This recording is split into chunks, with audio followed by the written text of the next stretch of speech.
قال اجعلنی علی خزائن الارض انی حفیظ علیم۔ یوسف علیہ السلام نے بادشاہ سے کہا کہ آپ مجھے زمین کے خزانوں پر بنا دیں، یعنی نگران بنا دیں، جس کو آج کے عرف میں وزیر خزانہ کہا جاتا ہے، کیونکہ میں حفاظت بھی کرنے والا ہوں اور جانتا بھی ہوں۔ ظاہر ہے خزانے کا محافظ وہی ہوگا جس میں امانت بھی ہو۔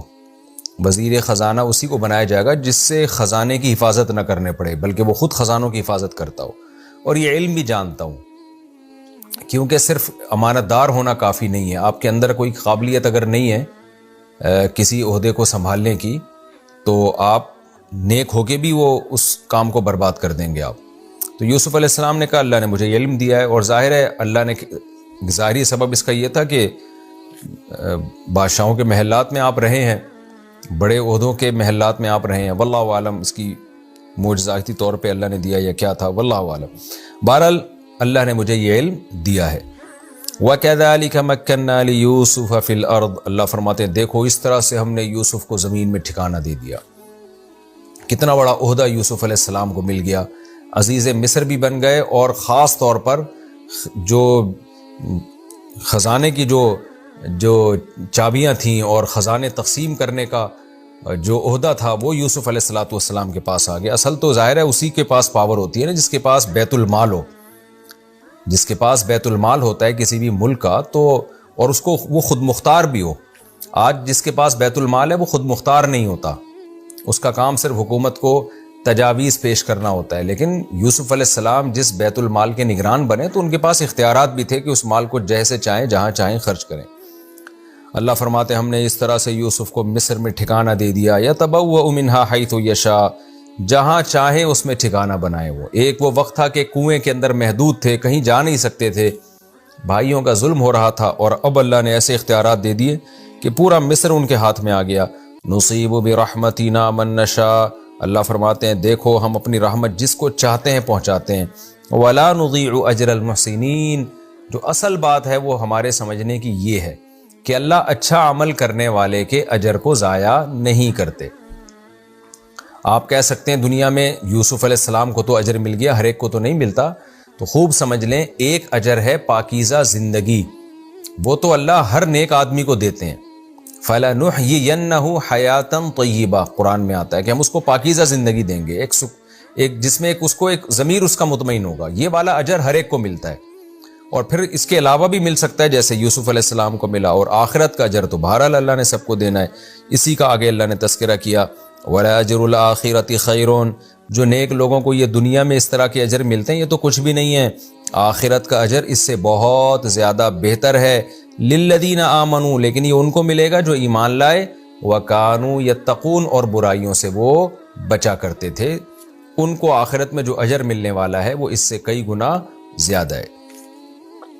یہ ہمارا رکوع کمپلیٹ ہوا، اس میں جو علمی نکات تھے میں نے تفسیر کے دوران بیان کر دیے، خلاصے کے طور پہ میں دوبارہ پیش کر دیتا ہوں۔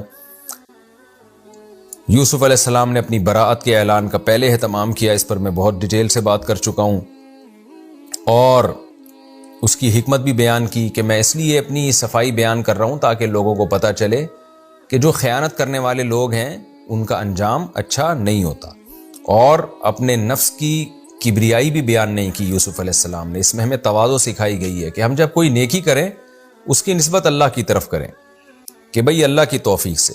یہاں ایک لفظ استعمال ہوا ہے نفس امارہ، علماء نے بیان کیا نفس تین قسم کا ہوتا ہے، قرآن سے ہی پتہ چلتا ہے یہ، ایک نفس لوامہ ہے، ایک نفس امارہ ہے، اور ایک نفس مطمئنہ ہے۔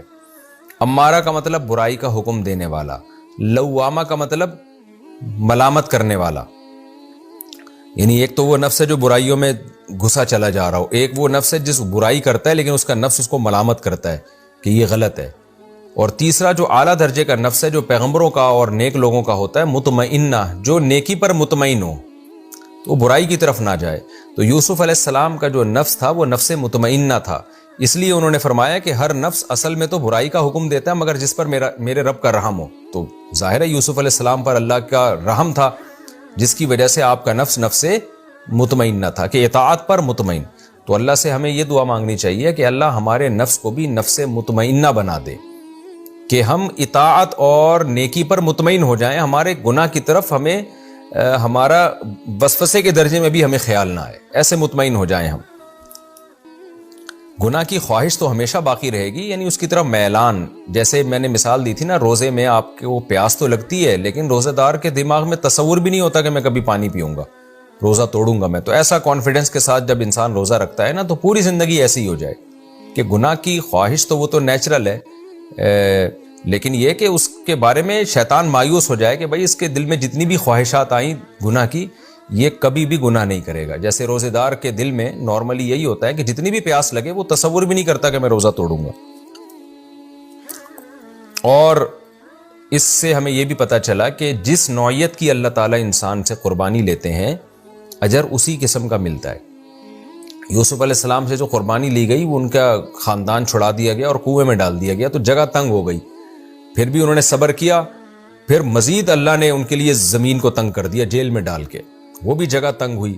پھر اس کو بھلا دیا تو اور تنگ کر دیا. تو جگہ تنگ کی گئی ہے یوسف علیہ السلام کے لیے، لیکن انہوں نے صبر کیا تو اس کے جواب میں پوری زمین کشادہ کر دی گئی کہ پورے مصر پہ آپ کی حکومت ہے، جہاں چاہیں رہیں اور جیسے چاہیں آپ اس حکومت کو چلائیں. تو جس نوعیت کی اللہ کسی سے قربانی لیتے ہیں نا، تو دنیا میں عام طور پر اللہ کی عادت ہے اسی کا الٹ اللہ عطا فرما دیتے ہیں، یعنی اسی کو بڑھا کے، اسی نعمت کو بڑھا کے دیتے ہیں. جیسے کوئی مالی قربانی دے گا تو اللہ اس کے مال میں برکت دے دیتے ہیں. روزے دار اپنی صحت کی قربانی دیتا ہے نا، کھانا پینا چھوڑ دیتا ہے اور نتیجے میں صحت ہی اچھی ہونا شروع ہو جاتی ہے اس کی. اور بھی یہ مضمون قرآن کی بہت سی آیتوں سے